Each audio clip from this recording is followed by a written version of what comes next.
Okay, Shabbat Shalom, everybody. It's been a while. Yes.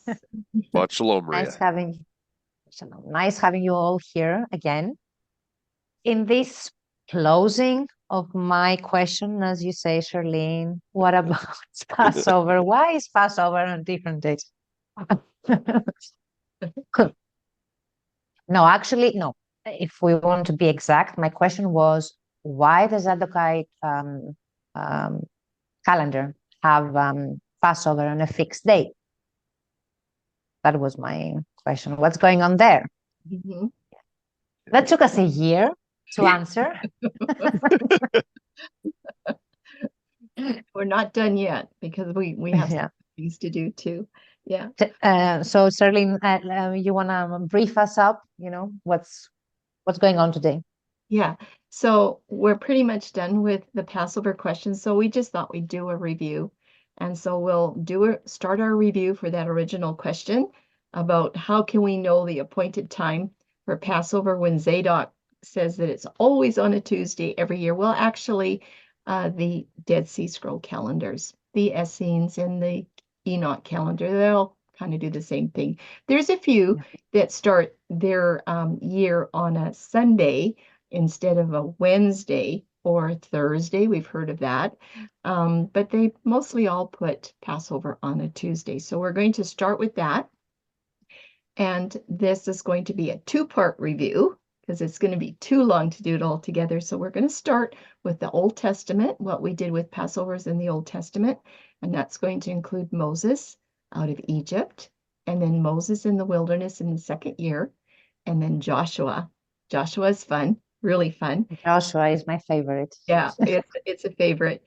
And we will also uh, pop into Luke 2 with Yahusha at his age 12 Passover.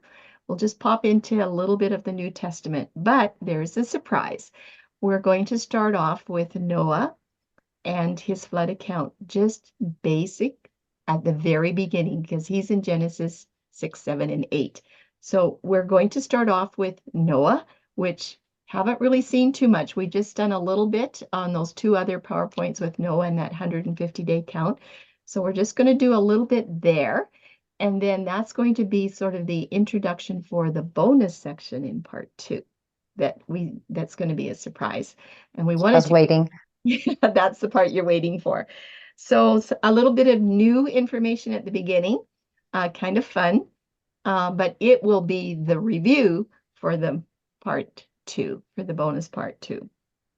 We're all going to teach today. We're all going to take turns, and there's 65 slides. I don't think it's going to be very long, but it's going to be fun. So, Right. and just to let everybody know that the day starts with dawn on all those studies. We aren't going to be doing all of those little details. So what I've done is I put the BitChute links on the slides in the appropriate places if people want to see the great big study that they can find the BitChute link. Okay, Right. so Yes. that's about it. Tim, is there anything else that you can think of? No, that's good to go. Bring it Cool. up. Okay. You just let me know if you can see it. This information on Noah is quite intriguing. Mhm. Okay. So Looks good. okay, so if Yeah, everybody that's can good. get comfortable in their chair, I just need to get rid of these controls here. Here we go. Okay. Well, we've been looking at Passover in the scriptures since last May, and it's been lots of fun. So this is part 1 today, and our question is, how can we have assurance of finding the true Passover date according to the Torah? According to the Torah, because what we're saying is that everything needs to go back to the Torah. And there is a Passover claim of the Dead Sea Scrolls that Passover is only on a Tuesday or a third cycle every single year. Most of them claim that. And so we're just wondering. So we'll start out with just a little bit of a review on Zadok and Enoch, and there's an Essene calendar as well. And for this, you can look at BitChute number 1 teaching that we did a long time ago, May 13th. and this ancient Zadokite Enochian calendar. So this section is going to be just very brief, just to give a very short introduction as to the reason why the Dead Sea Scroll calendars are not part of Torah. That's what we want to know. So getting started, when reading about calendars from Zadok, Enoch, or the Essenes, we need to remember that most varieties use a similar priesthood, and they claim 364 cycles per year, and they have the same fixed feast calendar every single year. There are 3 Dead Sea Scroll calendars. We're just going to look at them very briefly. The Zadok one is the one that we were looking at specifically, and then there's Enoch, and there's an Essene one as well. They all claim an authority in Zadok. They use their authority as the Zadok priesthood that was operating under King David, and some believe that the Zadok priests were the same as the Melchizedek priesthood that is in operation today. That's what some of them believe. For Enoch, he uses his authority as the angel Uriel, and also attempts to link back to the Enoch in the line of Seth. And then the Essene calendar, we didn't do too much there, but they use their authority as having the correct year of Yahusha's death in 30 of the Common Era, using a careful, detailed comparison from both the Julian and the Gregorian calendar dates. So that's a very interesting piece of authority there, and that is true. We did find that 30 CE is the correct date. Like I said, they all use a month count of 30, 30, 31 in a bundle, and then they start their next quarter as 30, 30, 31, and that gives them a year length of 364 days. They all have to do an intercalation of 1 week about every 6 or 7 years, just because they're losing that 1 day every year. We're going to do a little bit of a review on that as well. And there is a variety of year starts. Some of them start their year on a Wednesday, some start on a Sunday, and we have also heard that some start on a Thursday, so there's variations there as well. Each of these calendars boasts of having a higher authority, yet all 3 calendars have more similarities than differences, and I just call them cousin calendars. So this is a sample of a Zadokite calendar for 2023 to 2024, and you can see this is where the spring equinox happened on their calendar. This would be for last year, March 20th, 2023. You can see that they have Wednesday right here as the first day of the new year. And do you notice that that is 2 days after the spring equinox, 2 days after? It's very interesting that this day right here, March 21, is not counted for their 2023 calendar year. Very interesting. Question mark there. Their weekly Sabbaths of the first month are always locked to the dates 4, 11, 18, and 25 every single year on their first month. Shabbats will always be on these dates every single year. Point number 4, as we have mentioned, Passover is fixed to a 3rd cycle of the week or a Tuesday. It's always on this spot right here, Passover, every single year. Whereas in covenant calendar, it will move throughout these cycles of the week. And then first fruits is fixed, another fixed appointed time, fixed to the 26th of the first month. And it is outside the Passover Spring Festival. So they have their unleavened bread here in these purple spots right here. And then they go to the next Shabbat, and then they have their first fruits after that, wave sheaf or first fruits. And do notice something here. They've got barley, okay? And we know that it should be wheat, but they've got barley designated. So we just want to compare this information from one of their Zadok video presentations and just check it out, see if it's the same as this calendar. This is an actual slide from one of the teachings that we have watched, and by zadokway.com, and they agree with this video that was from 2017 on all the points. And you can see here they've got day 1 is the equinox, where they say there's division of light and dark. They have day 2 and 3 marked out. Day 4 they have as the creation of time. Very interesting here, where they say this is the first month of the first year. Creation of time right here, okay? Then they've got day 5 and 6 of the creation and the 7th day. But these bullets that they put in here, wonder why they have those in red. And then as we go on down further, they've got some rules for their calendar. Abib 1, or New Year's Day, must always fall on the 4th day of the week, Wednesday in Roman terms. And they have the seasons or renewal of a 13-week cycle, and those must always begin on the 4th day of the week. So every quarter, everything begins on the 4th day of the week. And the first Sabbath of the year and each season must occur on the 4th day of the new month. So this is right from their teachings. 52 Sabbaths per year. The Zadokite calendar also agrees. 52 Sabbaths in a year, and this is how they have them marked out. But let's take a little bit of a closer look at the next slide, and I'm going to let Kimberly go ahead and teach the next slide. So here we see on the Zadok and Enoch, their seasons, their 4 seasons, and notice the fixed dates and the repeating pattern of these dates through the 4 seasons. And this calendar is mathematically precise, but are these Shabbat stipulations found in covenant Torah?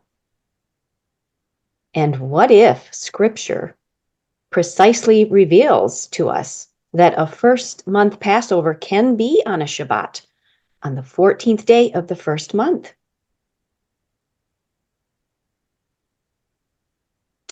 And the feast days again here are shown, and their Sabbaths for Zadok and Enoch. And notice wave sheaf is offered on the 26th of the first month for Zadok and for Enoch. Now that we see these 2 popular Zadok sources do agree, let's see what some other sources have to say. Zadok, Enoch, and the Essene calendars, they are basically the same, but the biggest difference is in their claim, again, for top authority and for year start. But do note the similarities that are between Enoch and Zadok. Here's an interesting slide we need to pay attention to. This is one of their promotional slides. It's the Enoch and Zadok priestly calendars. We need to look at the spring equinox. See the blue box there? Day 364 is the last day of the Enoch calendar. Note the next words. Day 365 is not counted.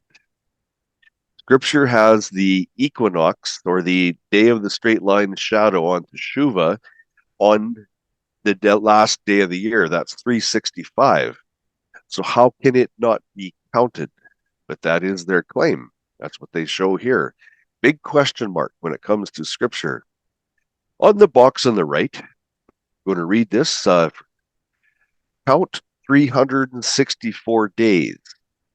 You have an extra day every 3 years and 2 extra days in the 4th year, a repeating cycle. Well, that eliminates the possibility of being aligned with Scripture through the word Shane, because Shane does not have a cycle it repeats. Shane repeats itself perfectly, consecutively. So this system of a repeating cycle with intercalation eliminates any possibility of scriptural alignment. Continuing on, do not count the days as part of a 7-day week or number them. Simply live them. I don't believe that is found anywhere in Scripture. Continuing, wait for the equinox observed in Jerusalem, a daytime observation. When we look at when Yahusha was speaking to the lady at the well, that is a direct contradiction to this, because she said to observe where you are at. And here we're told to look to Jerusalem. Continuing, the equinox is the first day of the new 364-day count. Well, that's in opposition to what happened with Moshe when he was raising the tabernacle in the second year of the wilderness. That's a direct contradiction with Scripture there. It is the fourth day of the 7-day week, not the Wednesday of the Roman or Jewish calendar. The fourth day is unique to Enoch, celebrating the creation of light on the fourth day of creation.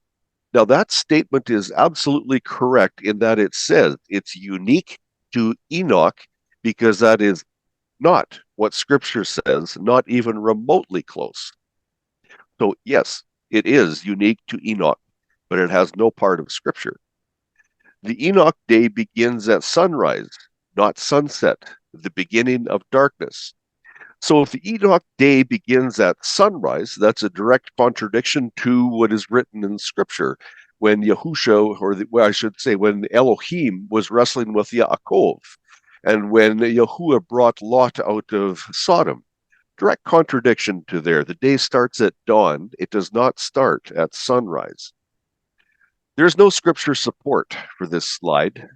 It's conjecture only, and it must be taken from the book of Enoch, otherwise, because you will not find it in Scripture. Looking at Enoch Zadok intercalation, that's a big word, intercalation. Very, very important we understand that. Calendar expert John Pratt wrote that the Enoch calendar has been criticized as hopelessly primitive because, with only 364 days, it would get out of sync with the seasons so quickly. In only 25 years, the seasons would arrive an entire month early. Such a gross discrepancy, however, merely indicates that the method of intercalation has been omitted.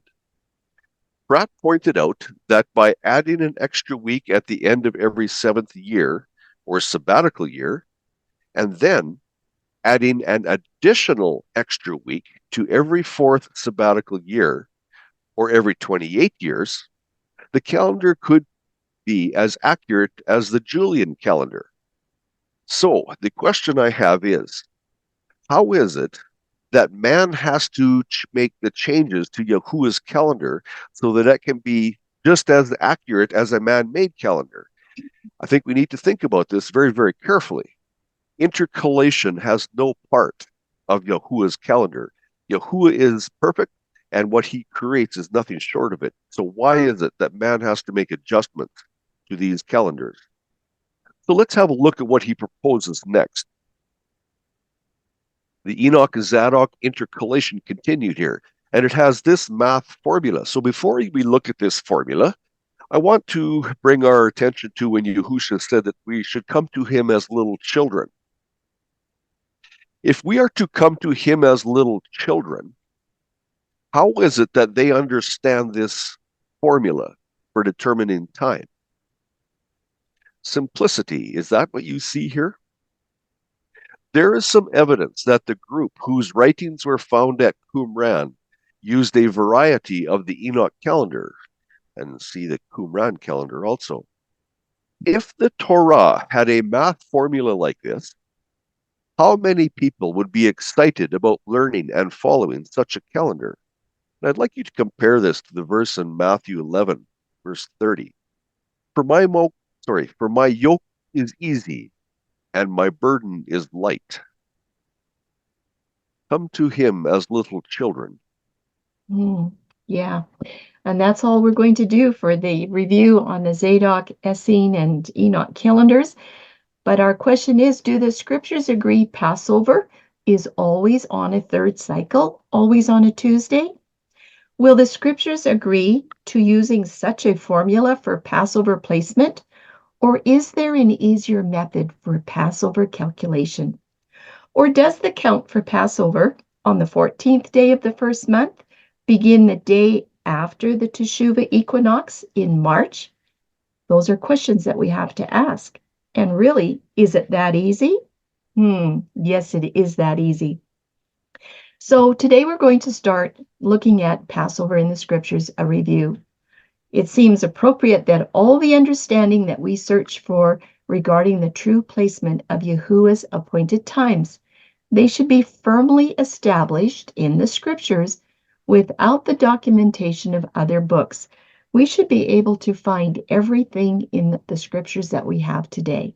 And of course, we know that the Dead Sea Scroll calendars use other books, and they say that they're supposed to be part of Torah. But we're asking, if they're supposed to be part of Torah, why didn't Yahuwah put them there?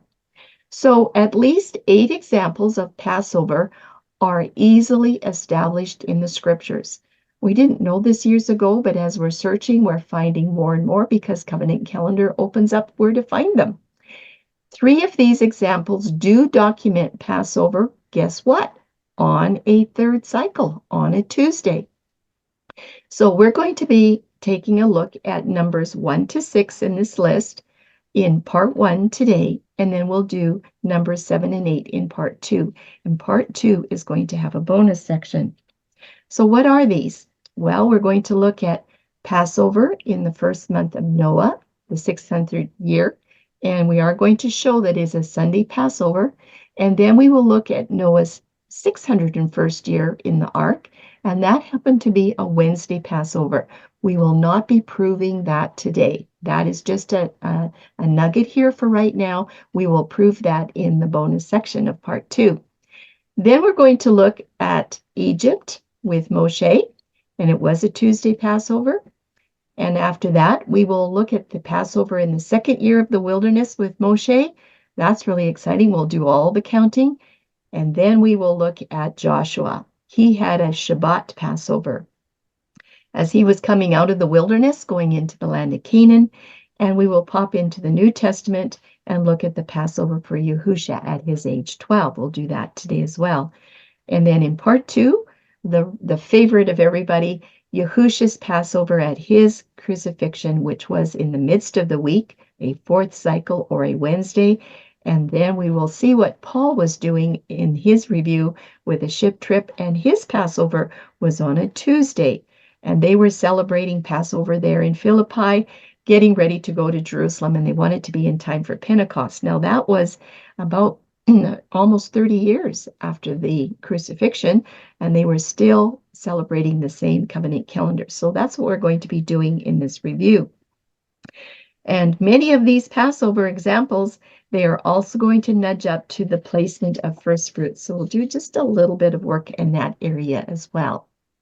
But don't forget that a day, a date, and or a day are usually not the same. And just a random example so that we can all understand, on this calendar, we have the 15th is here marked on a Wednesday, or the 4th cycle of the week, the 15th. But you know that 15th date of the first month, it's not always on the 4th day of the week or 4th cycle. It's not always on a Wednesday. Never is. Likewise, guess what? Abib 14 is not always on a Tuesday, like the Zadok calendar declares, and it's not always on a Wednesday, like Yahusha's Passover was. So we're going to examine Abib 14 in many different scriptural examples. So Passover in the Scriptures, a review. We're going to start out with the Old Testament, but like I said, we will do a little bit of some new work here with Noah in Genesis 7 and 8. And then the rest of part 1, we will look at Moses in Exodus 12, and then Moses, that takes in up to Exodus 40. And of course, we're going to have some Joshua review there in Joshua 5. So this is going to be new information. Passovers with Noah. There are 10 calendar timing markers in the flood account. 2 Passovers will be shown, but the question is, would Yahuwah place calendar clues in Noah's flood account with alignment to Yahusha's calendar 2,300 years before the cross? Would Yahuwah do something like that? I'm just going to take a brief look at what's happening here. There's 10 clues, And you can see that most of them are in the 600th year. There's 2 in the 601st year when it turns, the Teshuvah turns, okay, turns the year. And we will be looking at each one of these months, just generally. You'll see all of this table coming up on each one of these months. We'll go through them one by one. But the answer to this question, would Yahuwah place calendar clues in Noah's flood account that are going to align to Yahusha's calendar 2,300 years before the cross? And the answer to that is going to be in the bonus section. So let's start off with the 12th month. And this would actually be the 599th year, according to the Torah, if it said anything about that. So for the beginning of the count, for the timelines in Genesis 7 and 8, both Teshuvah and the Passover were on the first cycle. Like I said, this is going to be proven when the count is completed and compared with just one of the events in the covenant calendar count between Noah and the gospel record in bonus section part 2.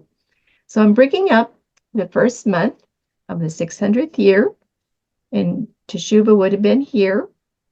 That means that the New Year day is right here on a second cycle on a Monday.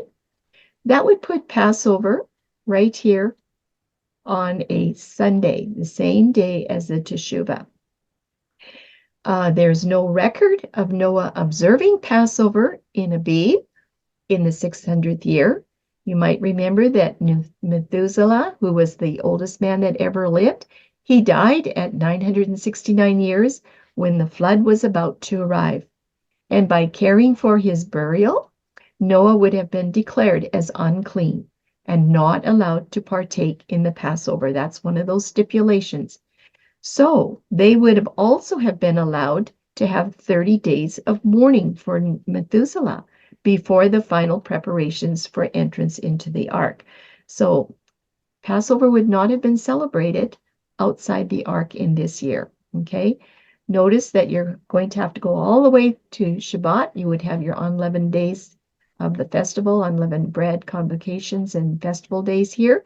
And the wave sheaf would be right here. This is where the Omer count would start. And you will see that we'll have the Omer count on the months that coming up, just to keep track of the count, okay?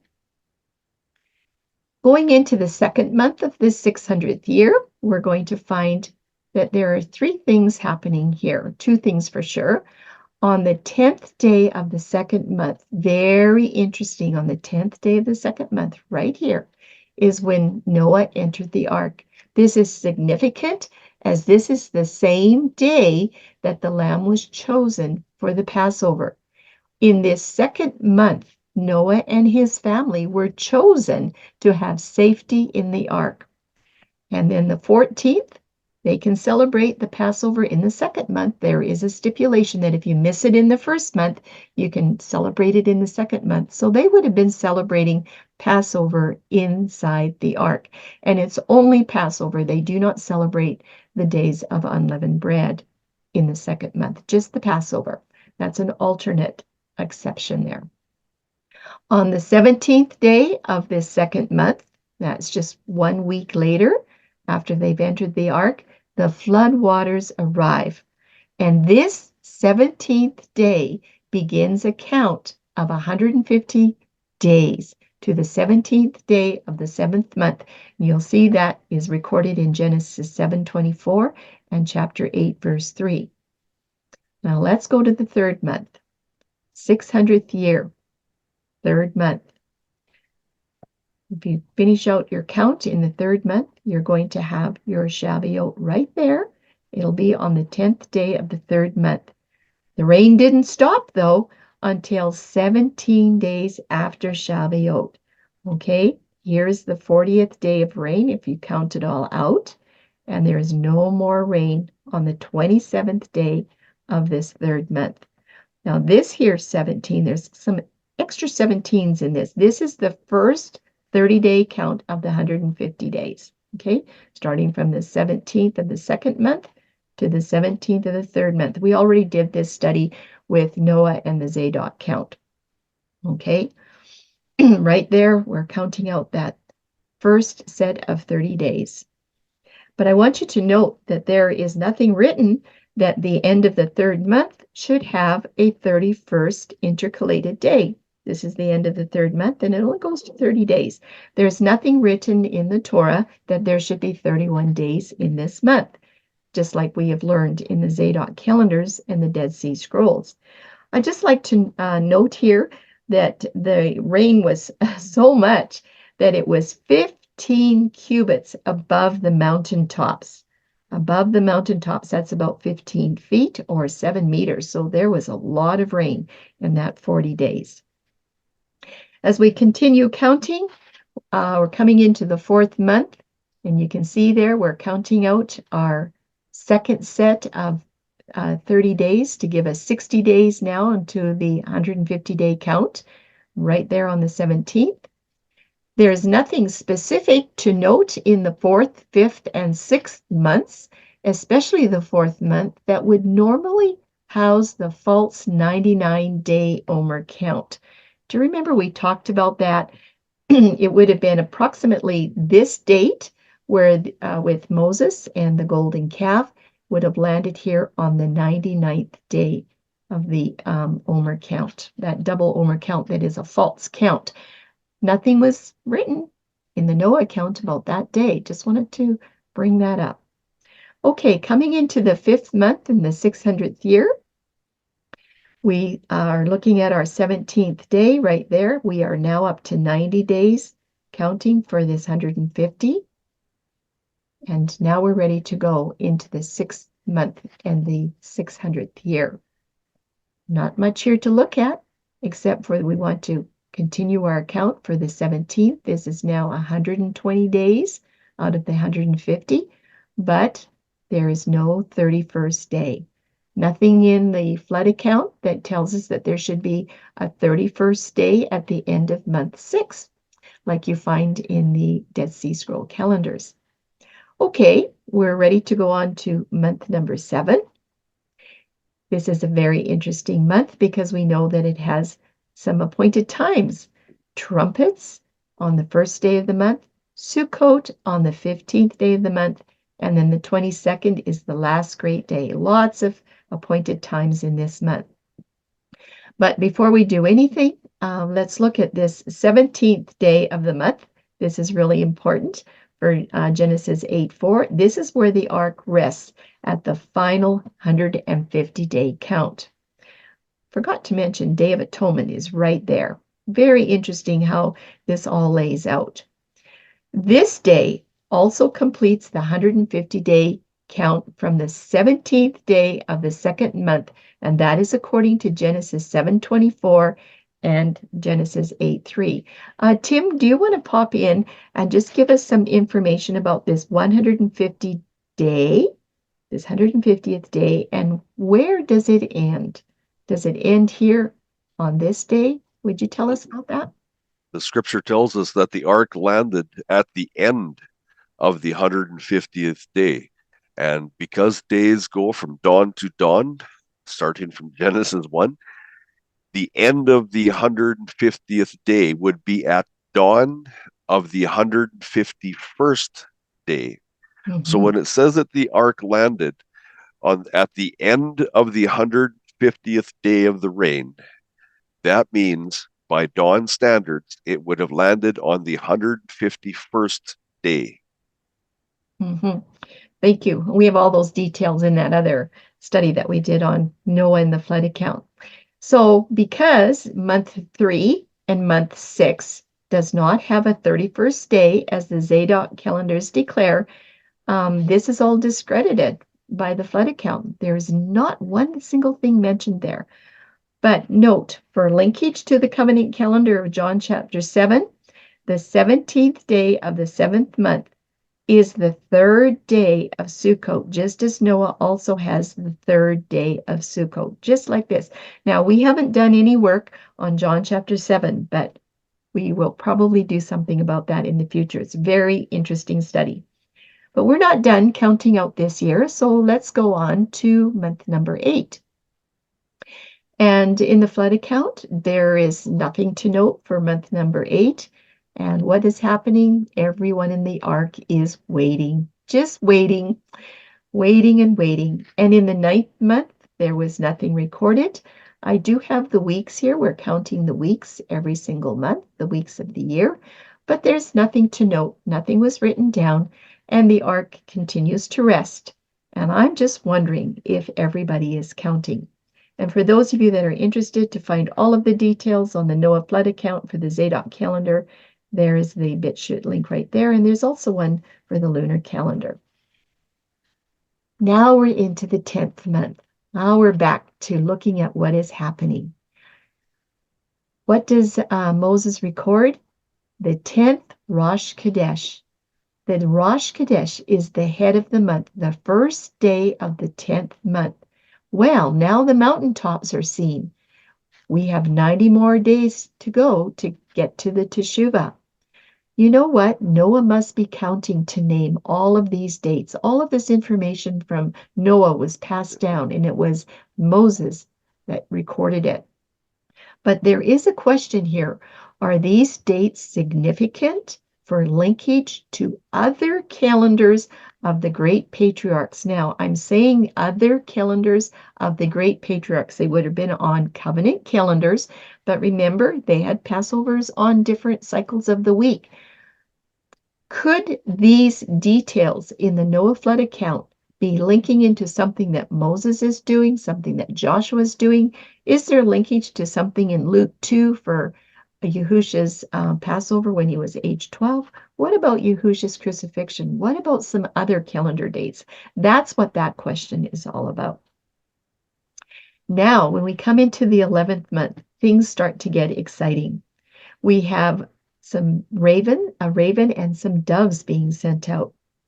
The 11th month has many significant events, all 1 week apart, with a raven and dove number 1 being sent out on the 40th day since the mountaintops were seen. Okay, the mountaintops are seen up here.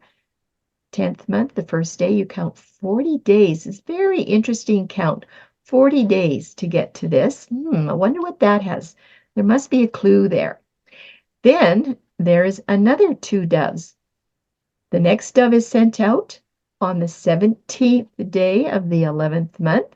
17 comes up quite a bit, but this dove comes back with an olive leaf. There was nowhere for the dove to rest.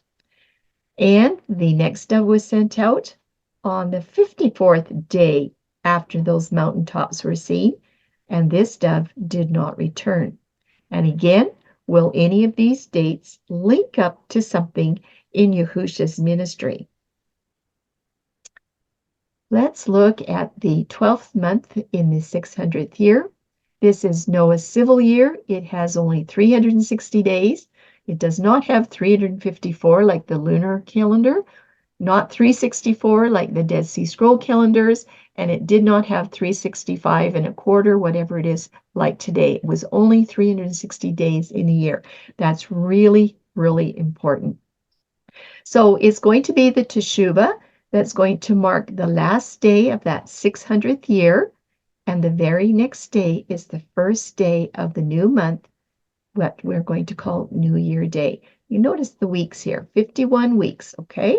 Was Noah able to watch for a straight line shadow on this Teshuvah? Or was Noah simply counting each day of all of the months? Very interesting. I'd sure like to know. Another question. What was Noah doing in this verse in Genesis 8:13? We're just bringing down this New Year Day down into the first month, okay?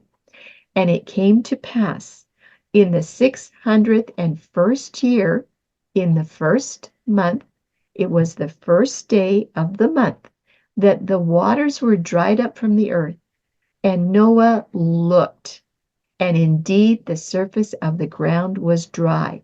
It says Noah looked. Let's pay attention to that word looked. He looked and he saw that the waters were dried up. I bet you he was excited. An amazing event on Abib 1 when those waters dried up. Noah removes the covering of the ark. This is the very same date in Exodus 40 that Moses raised up the tabernacle. We're going to count that out in a little bit. But Noah has 8 more weeks before he leaves the ark. Do you notice that this 601st year, or Noah's start of the second year in the ark, this year has a Passover on the midst of the week. And this is in the civil year, his civil year of a 360-day count. So right there, Passover on a 4th cycle. Remember, his other one was on a 1st cycle. Really interesting. And look at that Omer count. That's where it would start, Omer count number 1 in this 601st year. We're just about ready to wrap up this little new and review for Noah in the 601st year, and this is his 2nd month. Is this 27th day of the 2nd month in Noah's 601st year something of great significance with any covenant calendars for Moses' Passover count? Does that have any significance to Moses' Passover count? What about Joshua? Oh, maybe Yahusha's 12-year Passover, or Yahusha's Passover and the Passion Week. Does it link to anything that Paul is doing with his Passover in 57 CE and his Omer count? We will answer this question in the bonus section of part 2. And just to give you an idea, there is nothing written in the Noah account about Shavuot, but if we go ahead and chart it, we'll find that Shavuot is right there on the 7th day of the 3rd month. Okay? Omer count number 50. We can chart that. Okay, let's just kind of wrap up a little bit about Noah and the Passover here. We have now examined the 10 different dates in Noah's flood account. And you know what? All of them must have some degree of importance, or this exact documentation would not exist. We have come to understand that when there is calendar language in the scriptures, it's there for a reason, and it's really important. It's up to us to find out why it's there and what is it linking to. But the important part of this exercise for Noah's flood account is to note that Passover in the 600th year was on the 1st cycle, and in the 601st year, Noah's Passover was on the 4th cycle, in the midst of the week. Now, here's the question. These Passover dates, they are going to be proven in the bonus section of part 2 when we examine just one of these specific dates. Which one will it be? Well, friends, this is a partial end of Genesis 7 and 8 for our new and review of his Passovers in the covenant calendar. So we're just going to leave Noah there for a little bit, and we'll come back to him in part 2. And Tim is going to help us with the Exodus 12 Passover with Moshe in the Egypt, Mitzrayim, right, Tim? Mitzrayim, yes. Exodus 12 Passover with Moshe. So if we look on the kind of in the midsection at the top, we'll see the 3rd cycle. It's a Tuesday in pagan terms. It's the 360th day of the year. It is the day of the Teshuvah, or equinox, the straight line shadow. Next day is the 4th cycle. It's New Year's Day, according to Yahuwah. And if we drop down, we will see on the 14th, you will see there's a Passover. That's the Passover in the 3rd cycle of the week. On the 15th is when they left Mitzrayim, somewhere in the morning, and they traveled 3 days. Remember, Moshe was pretty insistent that they travel 3 days into the wilderness to sacrifice. He got that instruction from Yahuwah to travel 3 days. The 17th we see was the crossing of the Red Sea. That was the crossing at night. I want you to notice what cycle of the week it was. It was a preparation. They crossed the Red Sea on a Friday night in pagan terms so that we can recognize it. And when they came out the next morning, it was Shabbat.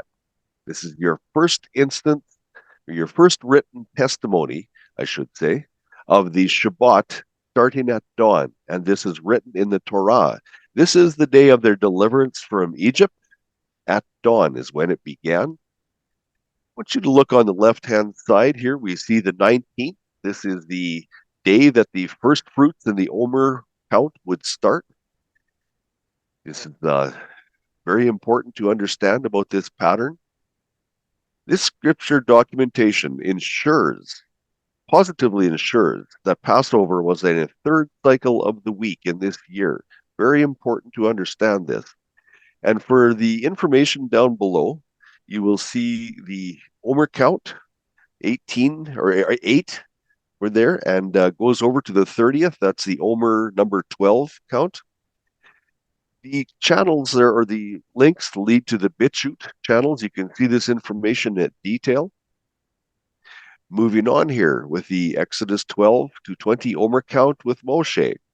It's the second month, and you'll see on the right-hand side, you can see the Omer count, 14, 21. Then on the 15th, you will see the entered into the wilderness of Sin. Very important marker. Very, very important. And on the 16th, on the Shabbat, is when the quail arrived that evening. They were to eat the quail, and the next morning they would be eating manna. Did that occur? Absolutely. According to the documentation, the manna week started on the first day of the week. They were to gather manna for 6 days. On the 6th cycle, they would have double the manna so that they would not have to pick up the manna on the 7th day Shabbat, which is the 35th day of the Omer count. And dropping down to the 30th of that month, we will see Omer count number 42. Again, this is day 60 of the 360. Next slide here, we will see the third month. And on the right-hand side, on the Shabbat, I want you to notice this. On the Shabbat is number 49 of the Omer count. Remember, the Shavuot date, or feast, I should say, is to be on the first day after the 7th day Sabbath. And on the left-hand side, you will see on the first cycle of the week is the Omer, number 50. That is Shavuot. So this brings us to the end of Exodus 12:20. It's the Passover to Pentecost for covenant calendar. The accuracy in that account is absolutely astounding when you look at the details in that full study. Yahuwah is precise and nothing short of it. We need to remember that. So here we're going to the Exodus 40 and the sanctuary count with Moshe. This is the 4th month here. And for the last part of the 4th month, we will continue on the linear calendar chart coming up. Linear chart. This is a little bit different styling of the year. On the left, you're going to see the first cycle of the week. This is month number 4. Just a little bit to the right, you will see in that column the cycles of the month, starting on the 27th there. Then you drop down to the 30th day of the month, you will find 4 times 30. That's just helping to keep us in alignment, and that's the 120th cycle of the year. So this review here is Shavuot in month number 3, and it brings the calendar to the time frame of Exodus 24. And this includes Moshe with Joshua and the elders, partaking in the covenant confirming meal for the everlasting covenant. Month 4 and the 3rd week, Moshe returns with the stone tablet. Exodus 25 to 39, instructions for building and then raising up the wilderness sanctuary in Exodus 40, where the last Passover will be celebrated in the wilderness. That Exodus 40 chapter is incredibly interesting. But we will count out the rest of the 360 days to Exodus 40 verse 2, where it says, on the first day of the first month, thou shalt set up the tabernacle of the tent of the congregation. The first day of the first month, the second year in the wilderness. What is so incredible about that date? Well, here we look, comes along to the 5th month. Nothing much to mark on the 5th month at this point. Continue on to the next one here. Up comes the finish of the 5th month, then comes down to the 6th month. You can see all the numbers there. All the weeks are lined up properly with the accounting of the 30th day of each month. So there's 5 times 30, 150. So we're on track there. Next comes up at the very top left-hand corner, you see the end of the 6th month. That's 6 times 30 days. That's 180. So we're on the correct cycles of the year. I want you to note this is the first of the month, of the 7th month. That's trumpets. Very, very important. Count down 10 days to the 10th of trumpets. That's atonement. Very, very solemn day. Then we count more days to the 15th. That's the first of Sukkot. And all this counting is very interesting. It says, Psalms 90, verse 12, teach us to number our days and let us bring the heart to wisdom. Top right-hand side there of the chart, you will see Shemini Atzeret. That's the 8th day of Sukkot, the final great day. And cruising down, you will see month number 8 begins. We're going to see the finish of month number 8 on the next slide. At the bottom of the blue box, you'll see 8 times 30. That's 240. Again, we're got the right cycles of the year. We got to keep this alignment. It's important. Then 9th month goes on. Not much to mark out here other than all the days and cycles.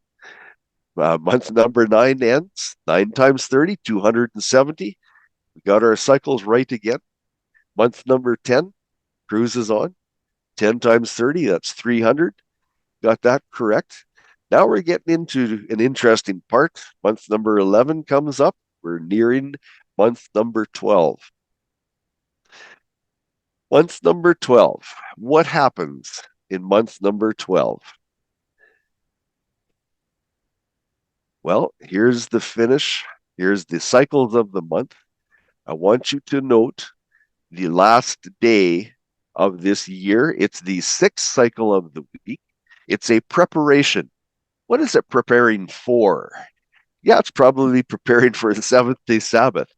But what other incredible preparation is being done on this highly ultra-specific day of the year for the next day, which is the first day of the 2nd year in the wilderness? What is being prepared here? It is the Teshuvah. That's the last day of the year. That's the straight line shadow. What is so incredibly important with this straight line shadow being laid down on the ground, west to east, or east to west, however you want to say it? Why is that so incredibly important? Well, Moshe was told to raise the tabernacle on the first day of the new year. This Teshuvah is the last cycle of the year, number 360. On this preparation, Moshe staked out the measurements on the ground according to the shadow light sign for the proper Matzeroth tent of meeting orientation. This tent of meeting had to be laid out in exact precision according to the Matzeroth. It is the time clock of Yahuwah. This is amazing. It's preparation on a preparation day for the raising of the tabernacle. The importance of orienting the dwelling place accurately is clearly understood from Solomon's temple. The orientation was specifically determined by the sign of the Teshuvah. The light of the sun on the Teshuvah shadow cycle was to enter into the Kodesh place. If it didn't do this, things were not aligned, they were out of time, and it was not properly done. This is why this shadow on the Teshuvah was laid down so incredibly precise, so that the sun would enter through into the Kodesh place, marking out the exact day of the Teshuvah, alignment and timing. We understand this from Solomon's temple with the 2 entrance pillars of Yachin and Boaz. The day before and the day after, they would strike, the sun rays would strike the pillars and they would not enter. But on the day of the Teshuvah, they would enter into the Kodesh place, providing timing. So here again, we're looking at the New Year cycle, number 1. And it's on the 7th-day Sabbath. I want you to note that. That's the first day of the new year. The Teshuvah, or the equinox, is the last cycle of the year, number 360. Again, on this preparation, Moshe staked out the alignment on the ground according to the shadow light for precise, nothing short of it, precise tent of meeting to the Matzroth orientation. On this next cycle, this is Yahuwah's Shabbat. The command was raise the tabernacle. Read about that in Exodus 40, verse 2. Yahuwah's work, raise the tent of meeting on his premier moed. The 7th day, the Shabbat, is his premier moed. Raise the tabernacle, Moshe. It's my work. It's what I see in that. So I want you to look here now. We're going to be moving forward. Here's another instance of Passover on a different cycle of the week. Note here, it's on the 6th cycle of the week, which is a preparation again. And it's on the 14th there. And the unleavened bread, of course, goes from the 15th to the 21st. And you see those asterisks coming down? Again, Passover on the 14th day of the first month in the second year in the wilderness is celebrated on the 6th cycle this time. Just another or more evidence of the different days of Passover.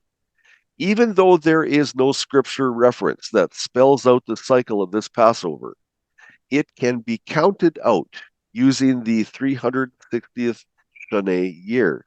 That is Yahuwah's count. Remember he said, I shall not change, Malachi 3:6. Teach us to number our days to bring our hearts unto wisdom. We should be paying attention to that instruction. Number our days. It says nothing about looking to the phases of the moon. It's a numbering calendar. So that completes the Exodus 40 Passover with Moshe, his second Passover that he celebrated with the children of Israel in the great multitude. Brings us up to the first month of the second year in the wilderness. And his instructions were in Numbers 9, verses 2 to 3, let the children of Israel keep the Passover at its appointed time. On the 14th day of this month at twilight, you shall keep it at its appointed time. According to all its rites and ceremonies, you shall keep it. So right there, we have seen that Moshe had a Tuesday Passover in Egypt. And by the time you get around to the second year, it was on a Friday. Passover on a Friday in that second year. Wasn't on a Tuesday. So that's the end of the Exodus 40 review for covenant calendar. Well, what happens after that? Moshe led the Hebrews and a great multitude through the wilderness for 42 years. There is no record of another Passover being kept after the second year, but who was counting? Do you think Joshua was counting? Kim will tell us about that. I think he was. Let's look at Joshua 5 and that Passover with Joshua. We read in Leviticus 23:10, where we're told that it is the first instruction that wave sheaf should not be celebrated until the people came into the land. And Joshua was the leader that took the people across the Jordan into the land. It was on the 10th day of the first month.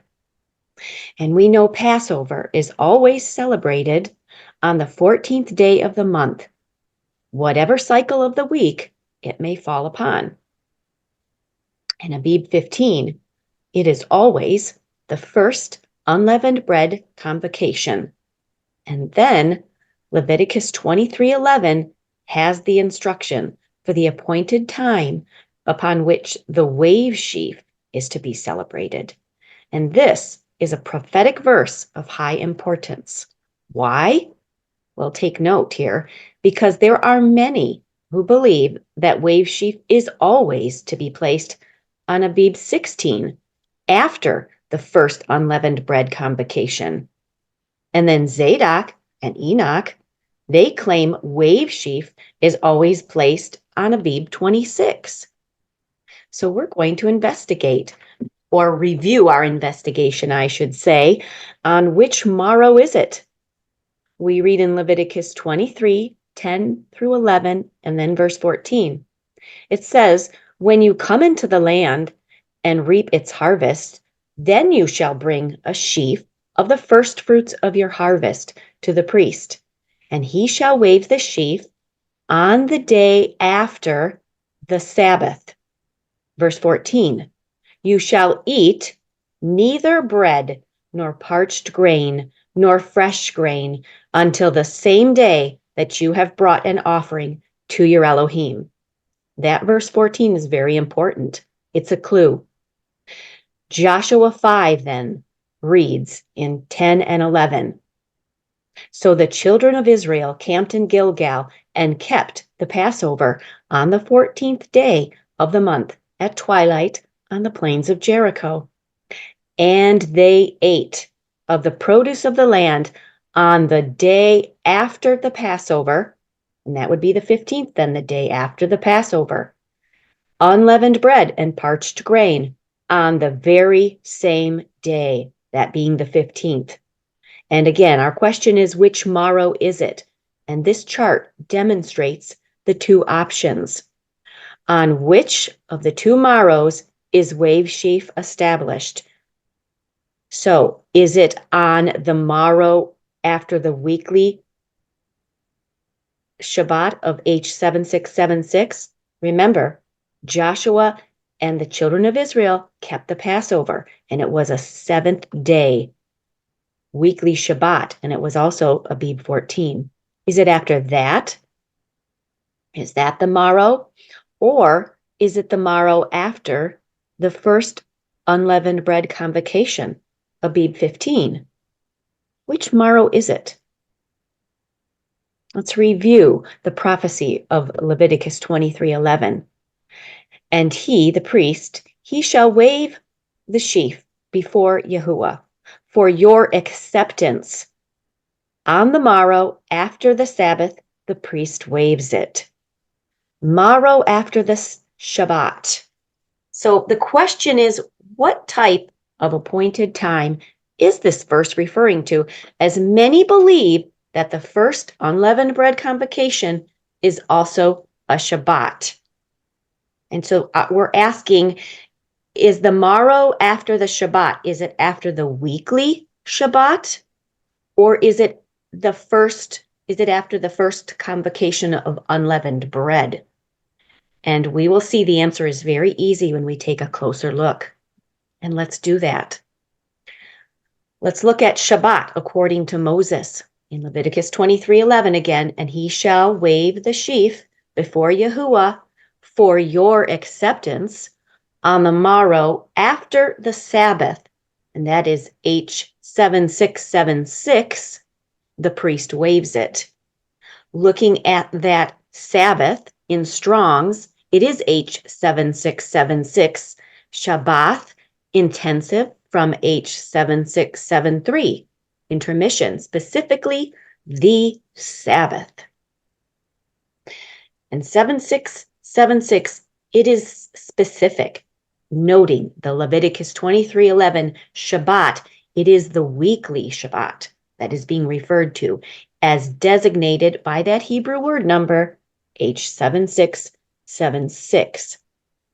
However, this is going to raise a question, as most believe that the first day of unleavened bread is also a Shabbat. And is it? Is the first unleavened bread convocation connected to that same Hebrew number, H7676? And we need to consider this. We need to look at these things. Note the scriptural account of Leviticus 23, 5, 6, and 7. In verse 5, we read, "In the 14th day of the first month, at even, is Yahuwah's Passover. And on the 15th day of the same month is the feast," that is H2282. "It is the feast of unleavened bread unto Yahuwah. 7 days ye must eat unleavened bread. In the first day," that is Abib 15, "ye shall have a holy," H6944, "convocation," that is H4744. "Ye shall do no servile work therein." The festival convocations of the first and 7th days of unleavened bread, and also Shavuot, Pentecost, they are numbered, you will note, with H6944 and H4744. And this is a question. Do the unleavened bread convocation Hebrew numbers, do they have the same definition as H7676 weekly Shabbat? And we're going to look at that. Let's look at that feast. That is Strong's H2282. It's Chag. From H2287, it is a festival. Notice that festival, solemn feast day. And then holy, Strong's H6944. It is Kodesh. From H6942, a sacred place or thing, rarely abstract, sanctity. KJV notes it as consecrated, dedicated, hallowed. And then convocation, Strong's H4744, Mikra. From H7121, something called out, i.e. a public meeting. Notice it says a rehearsal or assembly. And our answer, when we look at all of that, we're noticing that the unleavened bread convocations, they do not attain the solemnity of the weekly Shabbat in Exodus 12:16. We note that cooking is allowed for that day only, but from examinations in the Gospels, we note preparation of oil and spices, it is not allowed. And so what did Joshua say? Reviewing here Joshua 5:11, "And they did eat of the old corn, the grain of the land on the morrow after the Passover, unleavened cakes and parched corn in the selfsame day." Joshua 5:11 is specific. The grain we see is eaten, and it is eaten on the tomorrow after the Passover. And in that year, Passover is on the 14th, and Wave Sheaf is on the 15th. The full Joshua study that we did, it also showed that the grain could not be touched to bake unleavened cakes until the Wave Sheaf ceremony was conducted first. And that's very important. The Wave Sheaf ceremony was to be conducted first before one partook of that grain. Leviticus 23:11 notes that the Wave Sheaf is always the day after the weekly Shabbat within the Passover festival. And in the Joshua account, Passover was indeed on the weekly H7676 Shabbat. Wave Sheaf is on Abib 15 in this year, the same as the unleavened bread convocation. Joshua's Passover is confirmed on Shabbat. It was a 7th-day Shabbat. It was Abib 14 on that date, Passover and the weekly Shabbat. We see Wave Sheaf then is the morrow after both Passover and the weekly Shabbat.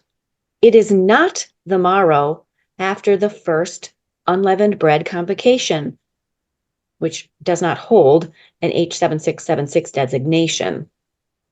The Wave Sheaf of this festival can only be waved the day after the weekly H7676 Shabbat.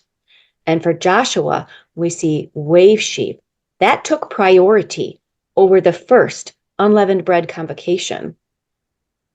Wave sheaf took priority. Joshua is a very powerful witness to show the proper placement for Passover and for wave sheaf. And we see two covenant calendar statutes here. The day after, we have Abib 14, Passover. The second thing is shown that the day after, the seventh day Shabbat. It's after or on the Passover. We can read in Leviticus 23:6. And on the 15th day of the same month is the feast of unleavened bread unto Yahuwah. And that is Abib 15. It is the first unleavened bread convocation, and it always does follow after Abib 14 Passover. And Leviticus 23:11 reads, and he shall wave the sheaf before Yahuwah for your acceptance on the morrow after the Sabbath, the H7676. That is the weekly seventh day Sabbath. The priest waves it. And indeed, the wave sheaf always does follow after the seventh day Shabbat. And in this case, the first cycle wave sheaf ceremony was after the seventh day Shabbat, which also was Passover in that year. Joshua 5:11, it fulfills both calendar statutes in absolute perfection. This is what is so beautiful about this study in Joshua. And they did eat of the old corn of the land on the morrow after the Passover, unleavened cakes and parched corn in the self same day. Two morrows are shown here. The first cycle wave sheaf ceremony was performed always following a Shabbat. And it was also Abib 15. It was the first unleavened bread convocation because that always follows Abib 14. And Abib 14 was the seventh day Shabbat and also the day of Passover. Very good. Yes, from Egypt's Passover through the wilderness to Passover at Gilgal did equal 42 years. We read in Joshua 5:10, now the children of Israel camped in Gilgal and kept the Passover on the 14th day of the month at twilight on the plains of Jericho. And has the math been done? Well, if you count 360 days in a year, Egypt's year start was on the fourth cycle of the week, as we've been shown, with a third cycle Passover. And if we count forward 42 years, here's a question. Will the calendar of the covenant proclaim with accuracy that Joshua's Passover was on the weekly Shabbat in the land of Canaan? And the answer is yes, it sure does. Maria and Matt helped define that and prove that with their Excel program. So there is documentation on this. Now, here's a challenge, Zadok's challenge. Yes, they have 52 Sabbaths per year in a repeating pattern. We know and have shown that Joshua's Passover was on the 14th, and it was a Shabbat. But let's look. In this first season in spring, on the Zadok calendar, they have Sabbath dates of the 4th, 11th, 18th, and 25th. On the Zadok calendar, where is the monthly Shabbat on the 14th cycle of the first month on their calendar? I don't see it. How about the second month? Was it a second month Passover? Do we see the 14th, that date listed there? No, we only see 2, 9, 16, 23, and 30. Okay, we'll go to the third month and look, and we do see the 14th as a Shabbat in that month, but on the Zadok calendar, only the third month has that H7676 Shabbat. on the 14th cycle of the month. But we all know this is not Torah. It is not applicable to Passover. So we can see that Zadok fails in this case. Now, what about Zadok's wave sheaf? They're going to be failure there as well. Zadok's wave sheaf is placed outside of the unleavened bread week. And here we have this calendar again from 2023, 2024. Notice they have wave sheaf always on the 26th of the first month. Zadok's own admission states that with the difference between the standard solar year being 365.24 days and the Zadok calendar being 364, it appears that some form of correction is indeed needed. And I might add, by whose hand has corrected this? Man's hand? Well, it appears that some form of correction is indeed needed. However, proving the method and or the requirement has been a difficult, if not impossible, task. And that will be the case when you go against Torah. You won't be able to prove it. Yep.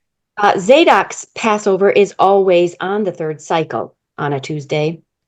Their wave sheaf count is always on Abib 26, outside of the festival of unleavened bread. Always. Joshua also confirmed covenant calendar's wave sheaf is in direct opposition to Zadok's wave sheaf placement. Why? Well, Zadok's wave sheaf is always on Abib 26. It is outside the week of the Passover festival.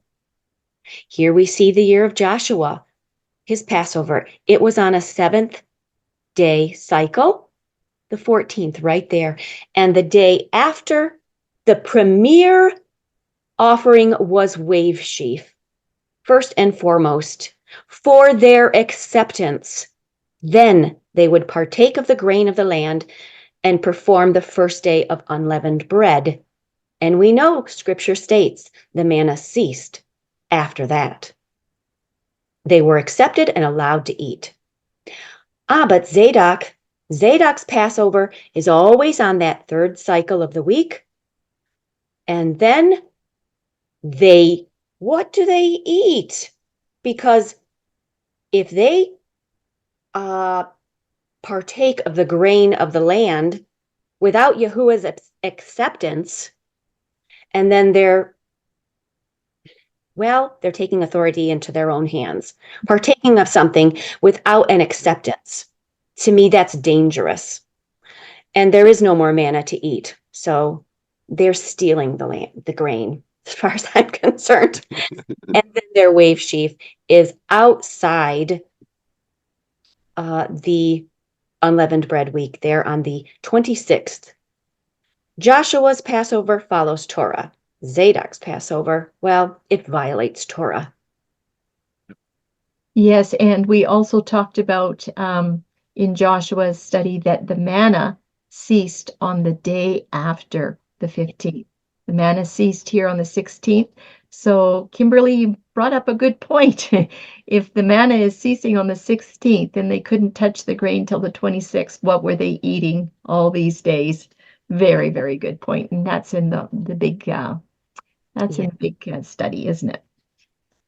Well, Joshua 5 Passover with the Torah and Moses and following all those Torah statutes. Indeed, it was a very interesting study, one of our favorites.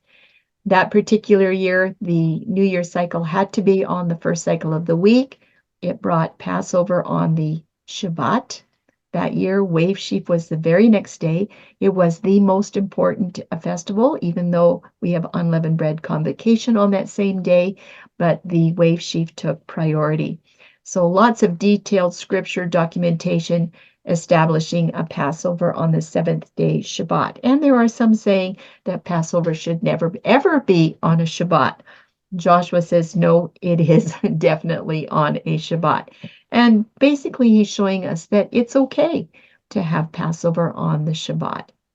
So that's the end of Joshua's Passover review for the covenant calendar And there's the BitChute links if you want to check them out. There's parts 1 and parts 2. Very interesting study.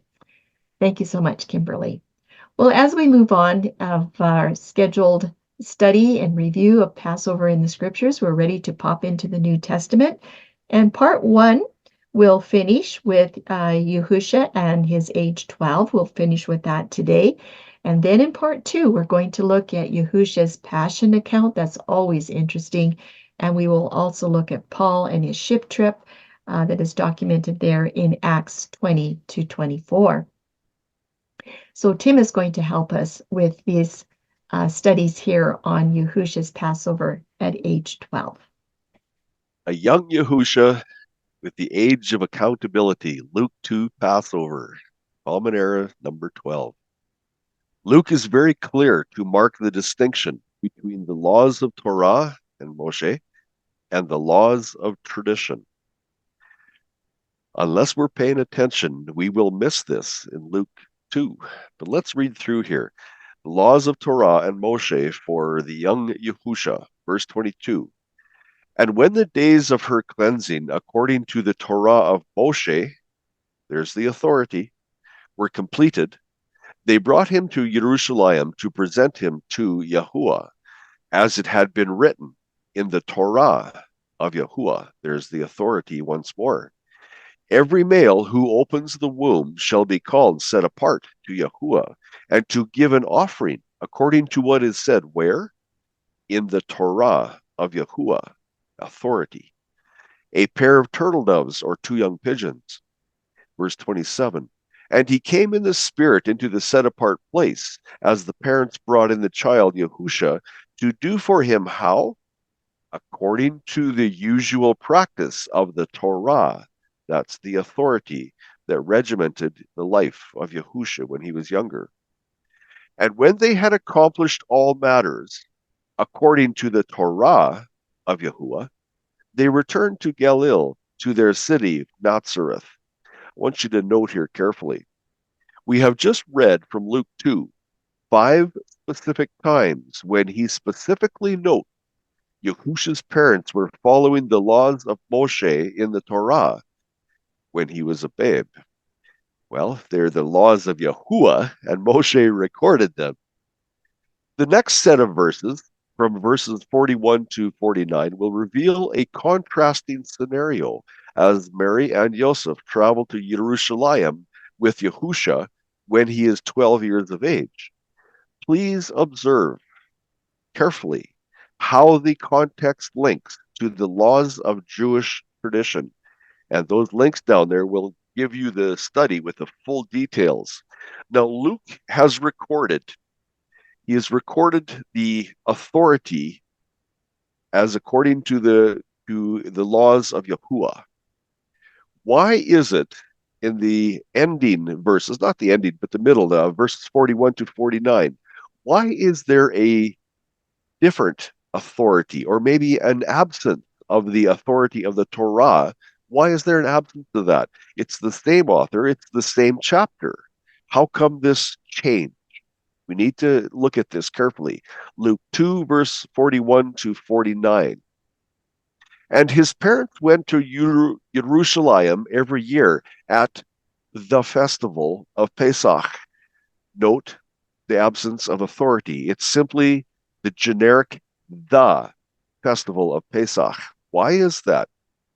And when he was 12 years old, they went up to Jerusalem according to the practice of the festival. Absence of authority, absence of Torah, absence of Yahuwah, as mentioned.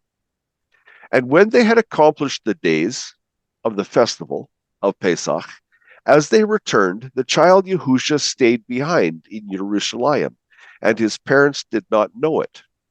The child Yahusha stayed behind. This was a choice that he made. It was not that he was lost.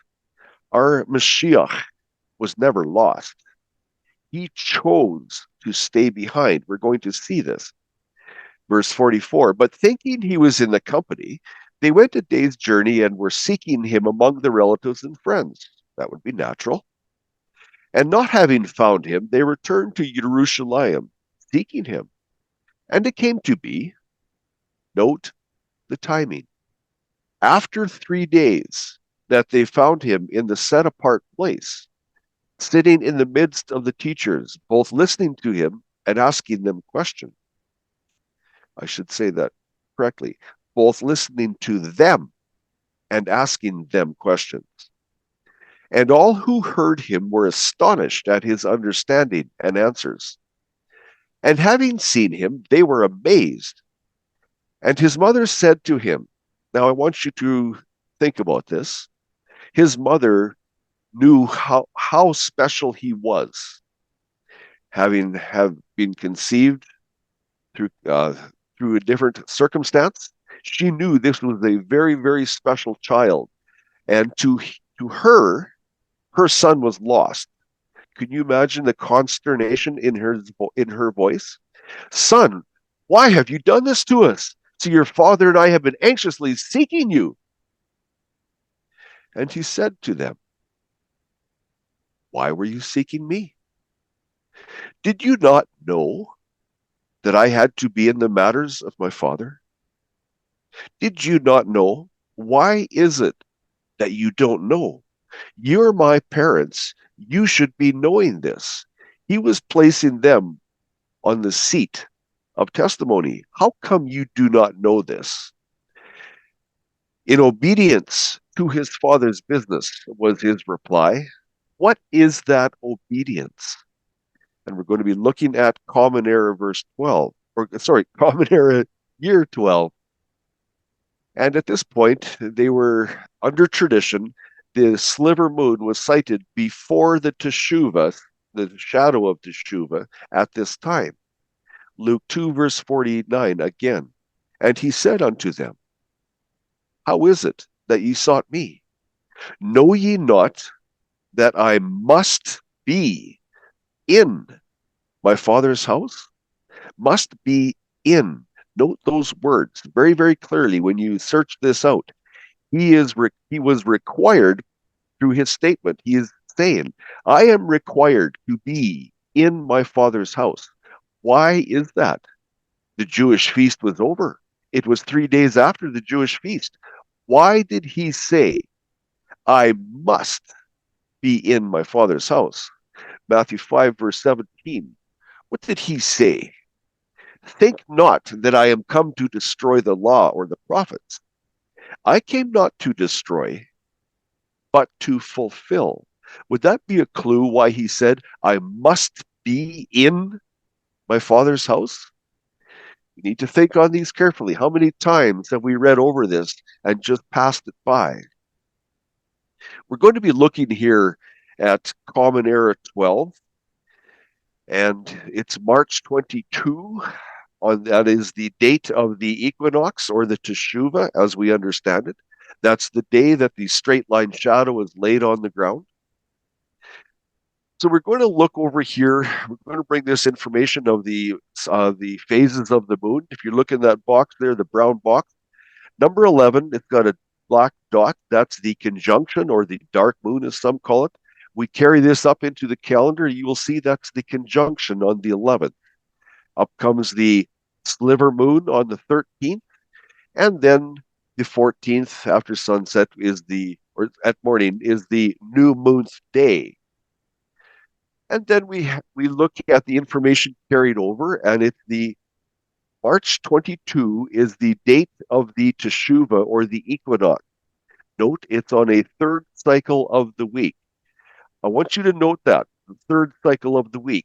This factor is the common denominator between the calendars and has the essential importance of oxygen. Why? Because it is this cycle of the week that allows us to keep proper alignment between the traditional lunar calendar and the covenant calendar. When Yahusha said, I must be about my father's business, what calendar was he on? What was he witnessing to? So I want you to note here, on the 23rd, that's the day after the day of Teshuvah, that's the Shoneh New Year Day. That's in accordance with the Torah. Moving on to the next chart here. That third cycle on the left-hand side, you'll see we're carrying this information over onto the linear chart. The third cycle, that's your March 22 under the Gregorian calendar. And the Gregorian has nothing to do with it. It's only there so that we can recognize the time frame only. That's just for recognition purposes only. So when we go over and we count down the dates of the lunar month according to the phases of the moon, you will see the 14th there. That's Passover under the lunar calendar system. And then there's the Feast of Unleavened Bread, the 15th to the 21st. You see those numbers underneath of it marked out 1, 2, 3. That's the 22nd, the 23rd, and the 24th. There's your third day when Yahusha was discovered. Note, it does not say he was found. He was not lost. Our Mashiach was not lost. He knew what he was doing. Through his testimony, you will see that. But that is when he was discovered by his parents after the lunar feast of the Yahudim. Note this. This was after the lunar feast of the Yahudim, 3 days afterward. And it was on the fourth cycle of that week. On the right-hand side of your slide, you will see the third. That's the third cycle of the week. So we have exact proper alignment. It's the Teshuvah. That's the day of the straight line shadow. Notice it's the 365th day of that year. Why is this important? Because we're laying out covenant calendar right beside it. When Yahusha said, I must be in the house of my father, why is it so important for him to be there?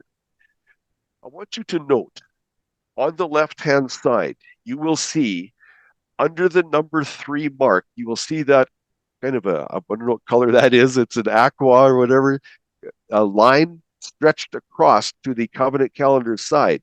Note, it is also on the fourth cycle of the week. So we have exact proper alignment. Going right to the right-hand side, what is the date on the calendar? It's the 15th. According to covenant calendar, it's now Abib 15 on covenant calendar. Note this. 3 days after the Jewish feast had finished, the lunar feast of the Jews, Yahusha said, I must be in the house of my father. Why? Well, Yahusha was in the tabernacle by statute. Read about this in Exodus 23, 15 to 17, where every male must present himself in the house where his father places his name. So Yahusha, again, was in the tabernacle by statute. What day was it? It was the 15th of the month. He was observing the high convocation of unleavened bread on his blood-ratified schedule. It was the convocation of unleavened bread. Now, I want you to notice that box, or that blue box just above it. It has day. Now, I don't know if I'm saying that properly, but it's DEI. The definition there is binding. That is what he used. That's the word that is written in the scripture when he says, I must be about my father's business. He is declaring that it is binding. That statute is binding on him. He is citing that statute. He is fulfilling the Torah. I must be in the house of my father. He is observing the first convocation of unleavened bread 3 days after the feast of the Jews. What is he witnessing against? What calendar is in his sight? And what calendar are his sandals firmly planted on? Again, just bringing a little bit more clarity to common error number 12. Yahusha, on the fourth cycle of the week, in the first month of covenant calendar, he was in the tabernacle according to statute. He was fulfilling and upholding the Torah. He was observing the high convocation of unleavened bread. Common error 12, Yahusha was by statute presenting himself before Yahuwah, where? Inside the tabernacle. I come to fulfill, is what he said. He is witnessing. He is witnessing at the age of accountability. Are we paying attention? So I want you to look here, Luke 2, Passover, Common Error 12 again. If you look on the left-hand side, under the first top arrow, you will see that's the lunar Passover. That is where it began. And on the right, you will see on the white box, that's where the area of the unleavened bread festival carried through. That unleavened bread festival finished up on the 12th date. That is the end of their lunar festival. Then we see 13, 14, and 15. There is the 3 days after the lunar Passover festival. The 14th you see there was the convocation of Passover, or the feast of Passover, and the 15th was the first convocation of unleavened bread. Scripture documentation ensures positively that the covenant Passover was on a third cycle of the week in this year. Yahusha was discovered by his parents in the temple 3 days after the lunar Passover festival. Again, please allow me to ask you, what was Yahusha witnessing for and against? I say he was witnessing of the covenant calendar. He was witnessing to show that there is a difference between the two calendars. The one that he kept, the calendar of the blood ratified covenant from Mount Sinai, and the calendar of the lunar system that the Jews were observing on that time. So if you want to see more on this, there's the BitChute channel right there, and that will fill you in on many of the details. And I highly recommend you go through that slowly, carefully, with your scripture open beside you and document it. Make sure that it's not going astray. So this is the end of Yahusha's age 12 Passover for covenant calendar at this point on this study. And that's the end of part 1 for Passover in the Scriptures. And next, we're going to continue on with the New Testament. We all want to see the review for the Passion account of our Yahusha HaMashiach. That will be coming next. We will also do Paul and his ship trip there in Acts 20 to 24, a little bit of a review on that. And we will finish up with our bonus section for Noah's flood experience and how does that link to something in another covenant calendar that we find in the Scriptures. All that is coming in part 2. So thank you for being with us today. We just want to let you know that if there's any questions, you can always contact us at questions@studythecalendar.com or ask Maria. She'll have the answers too. We just want to say today that may Yahuwah bless you greatly with wisdom, peace, and courage and great study skills. Have fun. Shalom.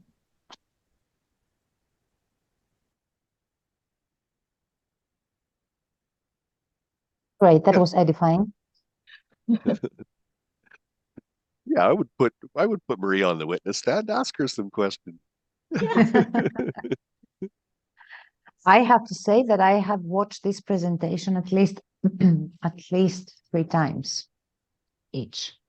At least some even more times, more than 3 times. So, and every time you watch something, you understand something more. You remember something more. So yeah, I would feel pretty confident for these presentations to answer questions. Yes. Very good. Great. Okay. I don't have any questions. I want to go over again the first part about Noah because I think I've missed the beginning of it. Doesn't matter. I will go over it, and I'm waiting for the second part. This 27.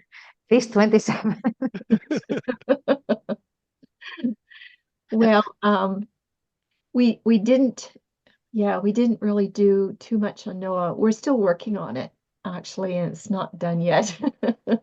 Okay. But we did find one major clue. It's probably the one that's going to catapult us into finding some time to do the full gospel study. So we had to put a little bit of a seed there.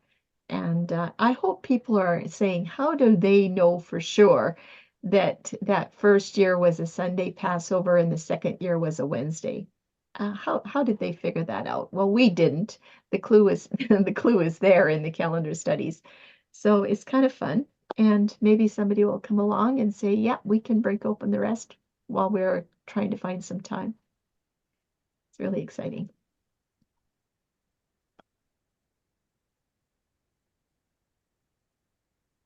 Okay, anything else before we close this recording, this presentation?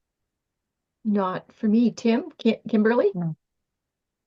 No, I'm good. Really. Okay, just to remind people that the next presentation will not be the second part for this revision. It will be about the unleavened bread Mhm. festival, okay? Mhm. And after that, we will continue with the second part. Mhm. Yeah. And All right. I would like to speak on that study about the unleavened bread consumption schedule. This is going to take a very serious look at the tradition of observing sunset to sunset.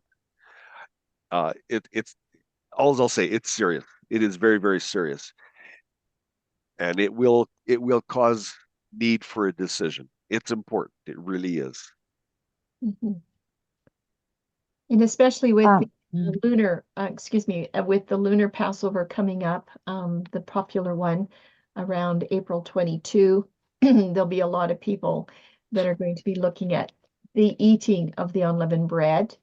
Um, what is the count? There's a lot of confusion in that area, and it comes from the sunset day. Yeah. That's where it starts.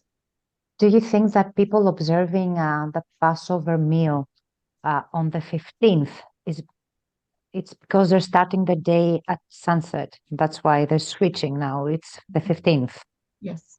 even though there's no mention of the 15th for Passover. Mhm. That's correct. That's right. And what does that do for the command to eat unleavened bread on the 14th? That's the question. Will it fulfill that command, or will it ignore it and delete it? That's what we're going to be looking at next time we present. Mhm. Okay. Very, very interesting. Yeah. All right. Mhm. So thank you so much. It's Thank been you. great being with you again today and with the audience, and we just hope that they enjoy the review. I hope it brings back lots of memories. It's like, oh yeah, I remember that, and or maybe for some that haven't seen any of them, they'll want to go back and check out the full study. So it is fun to look at them now and again, an extra time because you do remember.